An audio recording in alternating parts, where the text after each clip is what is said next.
October 14th, 1947. Dawn broke over Muroc Army Air Base, California. Captain Charles Yeager woke with stabbing pain in his ribs. 2 nights earlier, he had fallen from a horse during a moonlit desert ride with his wife Glennis. 2 ribs under his right arm had cracked.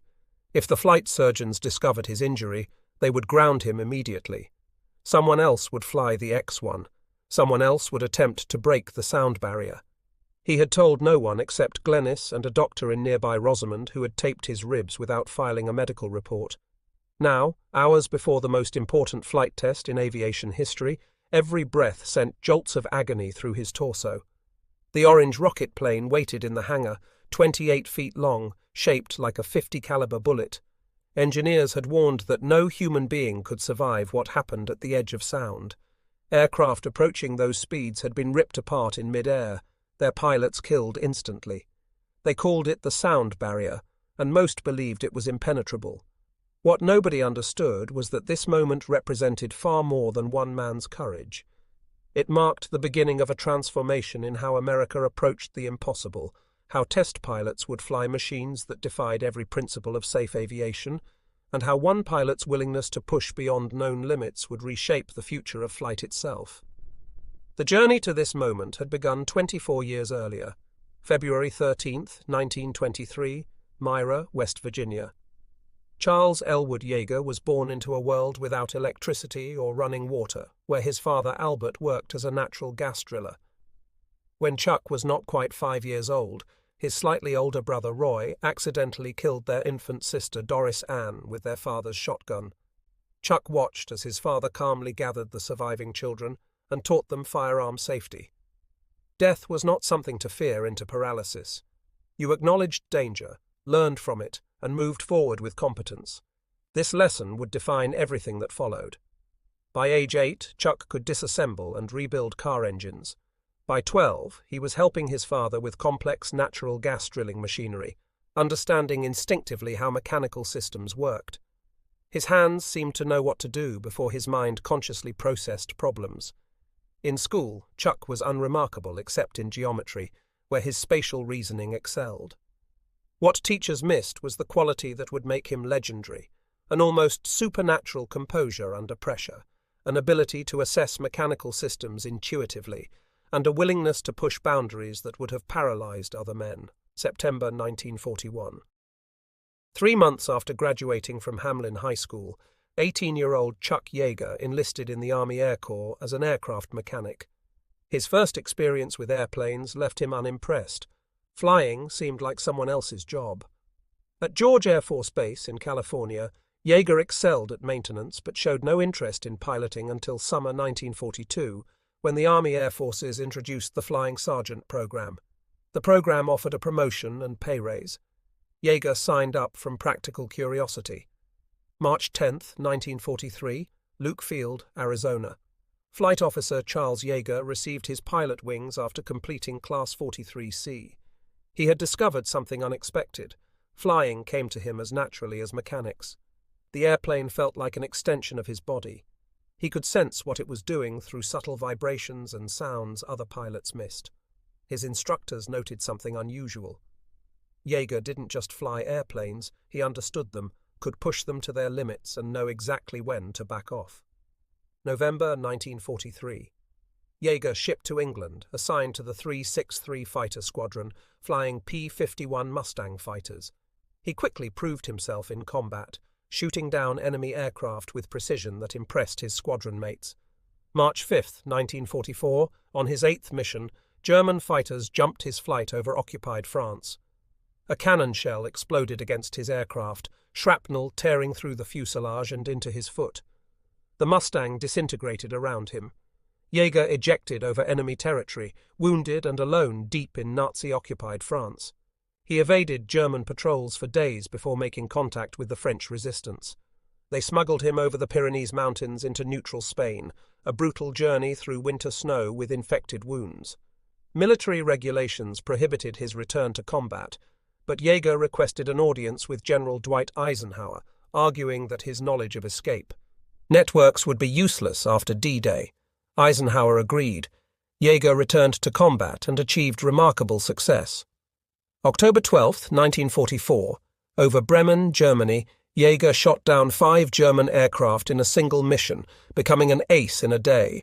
2 Bf-10-9s, then 3 Focke-Wulf FW-190s in rapid succession. By war's end, he had flown 64 combat missions and destroyed 13 enemy aircraft, including one of Germany's first operational jet fighters while flying a propeller-driven P-51. February 1945, Yeager returned to the United States as a captain. His combat record and maintenance experience qualified him for a new role, functional test pilot at Wright Field, Ohio, under Colonel Albert Boyd, head of the Aeronautical Systems Flight Test Division. Boyd immediately recognized something special. Yeager could articulate what aircraft were doing, translate subjective flight characteristics into objective data engineers could use. He had the rare combination of outstanding piloting skill, mechanical understanding, and ability to remain composed when aircraft behaved unpredictably. June 1947, Colonel Boyd offered Yeager an assignment that would change aviation history: the Bell XS-1, a rocket plane designed to investigate transonic and supersonic flight. The objective was simple and terrifying: fly faster than the speed of sound, if possible. August 1947, Yeager arrived at Muroc Army Airfield in the Mojave Desert, the most remote test facility in America. The base sat surrounded by mountains and Rogers Dry Lake, a flat lakebed so enormous it could serve as an emergency runway from any direction. Muroc had no amenities, just wooden buildings baking under relentless sun, but it offered complete isolation where secret flights could be conducted without witnesses, where crashed aircraft could be cleaned up without media attention, where pilots could die without public knowledge. And pilots were dying regularly. The Bell X-1 sat in a hangar weighing just over 13,000 pounds fully loaded. The design was patterned after a .50 caliber machine gun bullet, one of the few human-made objects known to be stable at supersonic speeds. The craft had no landing gear for runway takeoff.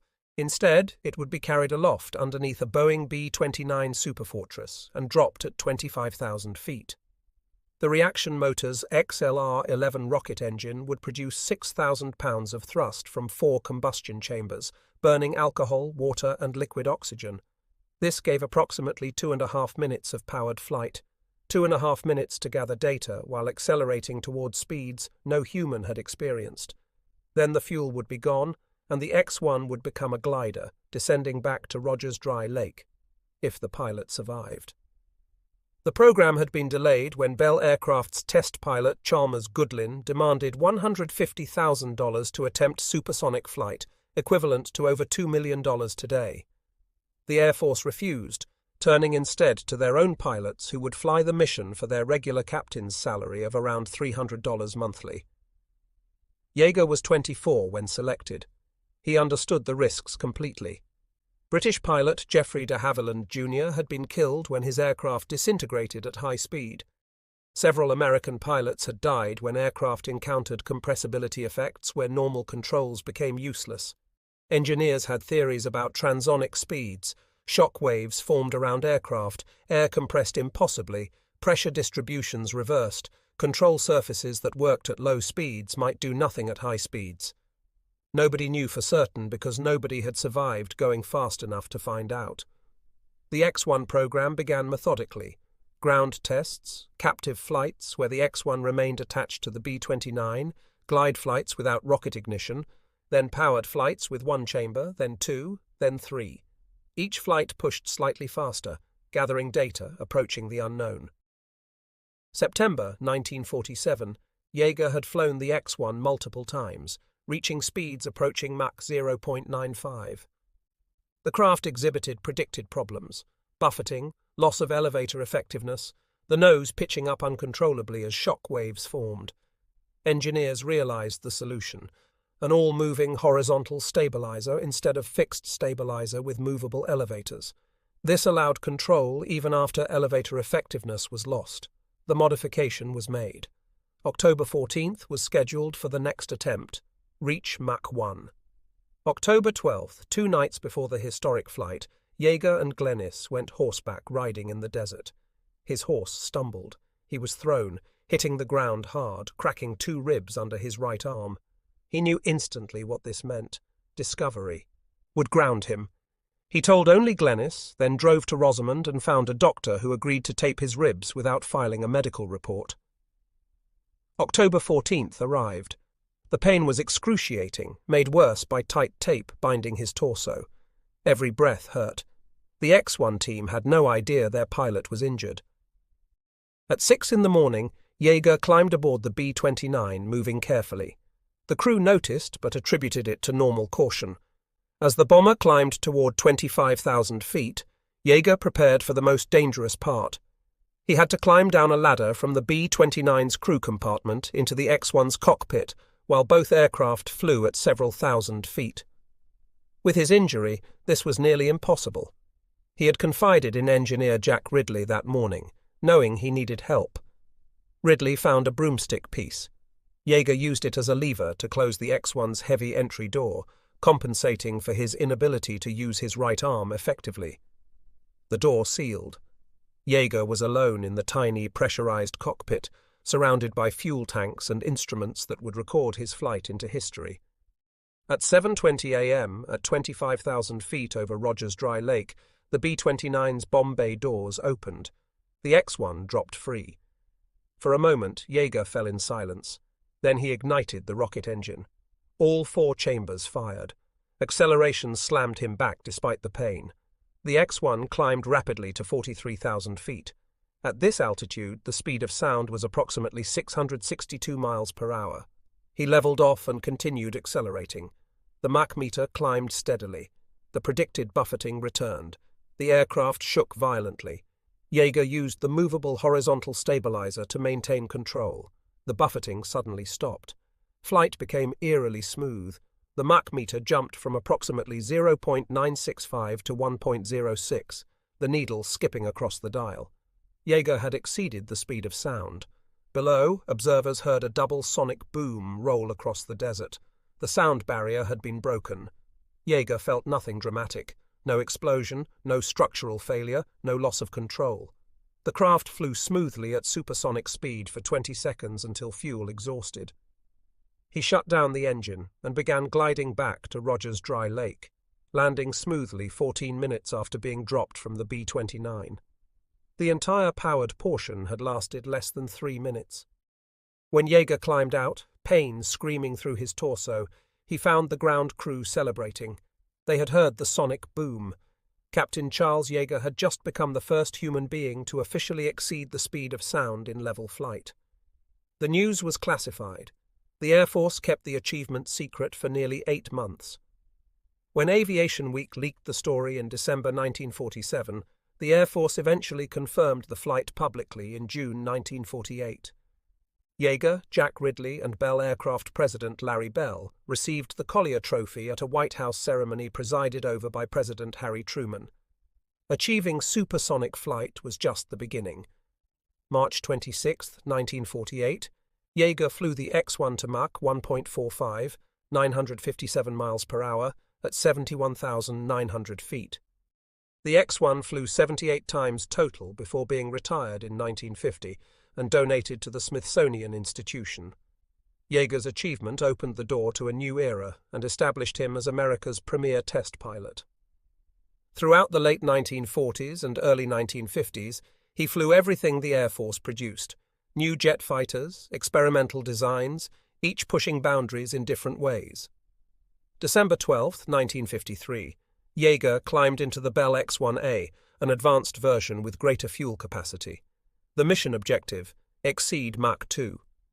Launched from a B-29 at 40,000 feet, he ignited all 4 rocket chambers. The X-1A accelerated rapidly. At 74,700 feet, traveling at Mach 2.44, 1,618 miles per hour, Yeager became the fastest man alive. Then the craft began rolling. At supersonic speeds, the X-1A entered inertia coupling, where rotational momentum overwhelms pilot control. The X-1A tumbled violently in 3 axes. Yeager was thrown against the canopy so hard he cracked it with his helmet, experiencing accelerations from positive 8 Gs to negative 1.5 Gs. The craft plummeted nearly 50,000 feet in 70 seconds. At around 25,000 feet, as air grew denser, Yeager finally regained partial control, stabilizing the craft and gliding back to Rogers Dry Lake. He later admitted that if the X-1A had been equipped with an ejection seat, he would have used it. The flight established a new speed record, but demonstrated the limits of human control at extreme velocities. Throughout the 1950s and 1960s, Yeager continued, pushing boundaries while serving in operational commands. He flew combat missions in Korea, trained other pilots, and investigated accidents. In 1962, he returned to Edwards Air Force Base as first commandant of the Aerospace Research Pilot School, training pilots who would become America's first astronauts. Men like Neil Armstrong and Jim Lovell passed through his school, learning not just how to fly, but how to think like test pilots, how to stay composed when systems failed, how to gather data even in emergencies, how to push boundaries without crossing into recklessness. December 10, 1963, Yeager was testing the NF-104A, an F-104 starfighter modified with a rocket engine. At 100,004 feet, the highest he had ever flown, the craft entered a flat spin. Despite all recovery attempts, it continued spinning toward Earth. At ejection altitude, Yeager pulled the handle. The canopy exploded away. The ejection seat fired, but the seat's rocket motor continued burning after separation, filling his pressure suit with flaming propellant. His face, neck, and one hand suffered severe burns. His parachute deployed correctly, but Yeager landed still partially on fire. He rolled on the ground to extinguish flames, then calmly called for rescue. The injuries required multiple surgeries and left permanent scars. Most pilots would have been grounded. Yeager returned to flying as soon as he healed.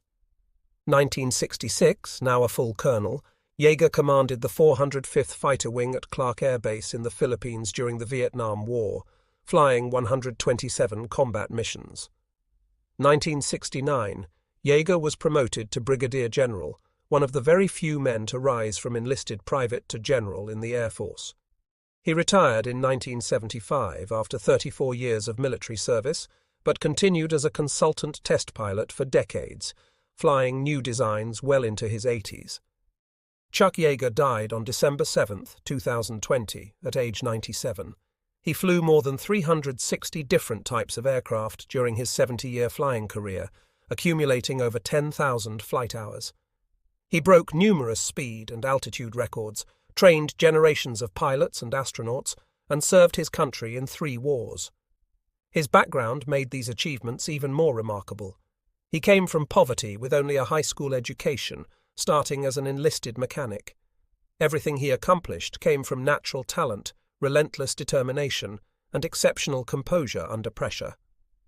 The test pilot culture Yeager helped create transformed American aviation. Before the X-1, test pilots were often engineers who flew occasionally. After Yeager, test pilots became warriors with deep mechanical understanding and the ability to translate subjective experience into objective data, combining courage, skill, and scientific rigor. This culture established patterns that continued throughout the century. The X-15 program pushed to Mach 6.7 and altitudes above 300,000 feet. The space shuttle relied on test pilot expertise. Modern stealth aircraft, hypersonic vehicles, and every experimental aerospace system since 1947 has been shaped by lessons learned on that October morning. Yeager's influence extended beyond aviation into popular culture. Tom Wolfe's 1979 book, The Right Stuff, chronicled early test pilots and astronauts, with Yeager as the gold standard against which others were measured. The 1983 film adaptation brought his story to millions. Yeager himself appeared playing a bartender at Pancho Barnes's Happy Bottom Riding Club. His autobiography, published in 1985, became a bestseller. He received every major aviation award: the Collier Trophy, Mackay Trophy, Harmon International Trophy, induction into the National Aviation Hall of Fame, the Congressional Silver Medal, and the Presidential Medal of Freedom. An Air Force base, airport, highways, bridges, and schools bear his name. None of it changed him. Yeager remained blunt, direct, and dismissive of flattery throughout his life. He attributed crashes and accidents to pilot error with brutal honesty, even when this made him unpopular. This directness made him respected rather than universally liked. His first marriage to Glenys Dickhouse lasted 45 years until her death from cancer in 1990. They had 4 children. His second marriage in 2003 created family conflicts, but through everything, Yeager remained focused on flying. At 90, he could still describe in precise detail the handling characteristics of aircraft he had flown 60 years earlier. The significance of what Yeager accomplished cannot be overstated. On October 14, 1947, with broken ribs, flying a prototype that every theory said would kill him, Chuck Yeager exceeded the speed of sound and returned. Safely, he proved humans could survive and control aircraft in regimes where theory predicted disaster. He demonstrated that proper engineering could overcome barriers that seemed fundamental. Every supersonic fighter today traces its lineage to that moment. Every commercial airliner cruising near the speed of sound owes its existence to data gathered in those early flights. The Space Shuttle, returning from orbit at Mach 25, used landing techniques developed by test pilots learning to handle unpowered gliders. Modern hypersonic weapons, spacecraft, and research vehicles all build on foundations laid when one pilot from West Virginia flew into the unknown and proved that barriers were merely challenges awaiting solution. Beyond technical achievements, Yeager represented American pragmatism. Problems existed to be solved through application of skill and determination. He came from nothing and achieved everything through competence rather than connections. He never claimed his accomplishments made him special. He simply did his job, which happened to be flying aircraft that could kill him at any moment, and did it better than anyone else. The test pilot community he helped establish continues his legacy. Modern test pilots still train at Edwards Air Force Base, still fly experimental designs that push boundaries, still risk their lives to gather data that makes aviation safer and more capable. The Bell X-1 that Yeager flew hangs in the Smithsonian National Air and Space Museum. Visitors can see the orange craft, read plaques describing its achievement, and take photographs. Few truly understand what they are looking at, a machine that represented humanity's willingness to challenge the impossible, even when doing so might mean death. The moment when we proved that theoretical barriers could be overcome through skill and courage. Chuck Yeager was not perfect. He made mistakes, could be difficult and blunt to the point of cruelty. His personal life had conflicts. But none of that diminishes what he accomplished. This is the legacy of the American test pilot who flew planes no man dared to fly. Not because he was fearless, Yeager understood danger with perfect clarity, but because he possessed something rarer, the skill to manage danger, the composure to function despite it, and the determination to push forward even when physics itself seemed to say stop. And in the moment when the X-1's Mach meter jumped past 1.0, when the buffeting stopped and flight became smooth, when the sonic boom rolled across the Mojave Desert, everything changed. The age of supersonic flight had begun. The methodology for pushing past seemingly absolute limits had been proven, and one man from the hollers of West Virginia had shown that with competence, determination, and willingness to risk everything, humans could achieve what seemed impossible. Yeager flew for 70 years after that moment. He broke other records, flew in other wars, trained other pilots. But nothing matched the significance of that October morning when he climbed into a rocket plane and flew into history, showing the world that limits existed to be challenged, and in challenging them, gave humanity permission to dream bigger, fly faster, and reach further than anyone had thought possible.